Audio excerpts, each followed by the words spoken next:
কি বড় বড় আলু ভাজা দেখে নিশ্চয়ই ধরে ফেলেছো কি রান্না হতে চলেছে?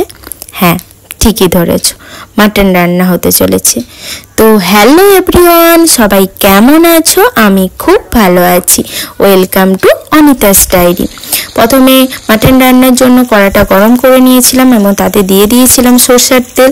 সেটা গরম হয়ে যাওয়ার পর ভেজে নিয়েছিলাম আলুগুলো। ওই ভাজা তেলেই আমি দিয়ে দিয়েছিলাম বড় এলাচ, ছোট এলাচ, দারুচিনি, গোলমরিচ, শুকনো লঙ্কা, লবঙ্গ ও তেজপাতা অ্যাজ এ ফোড়ন।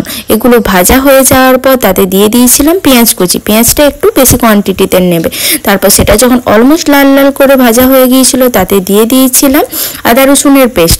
আদা রসুনের পেস্টটা ততটাই কোয়ান্টিটিতে নিও যতটা তোমার মাটন আছে। আমার যেহেতু 1 কেজি মাটন ছিল, আমি সেই পরিমাণে নিয়েছিলাম।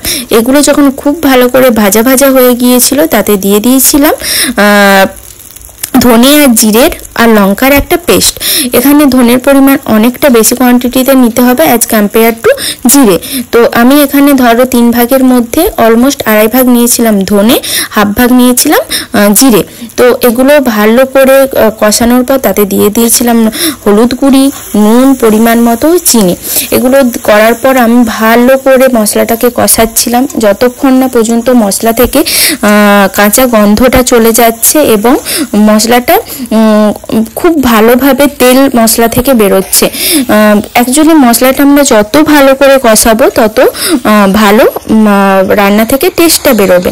তো একটু ধৈর্য ধরে ভালো করে কষানোর পর আমি তাতে ম্যারিনেট করা মাটনটা দিয়ে দিয়েছিলাম। মাটনটা ম্যারিনেট করেছিলাম টক দই, নুন, হলুদ আর সরষের তেল দিয়ে।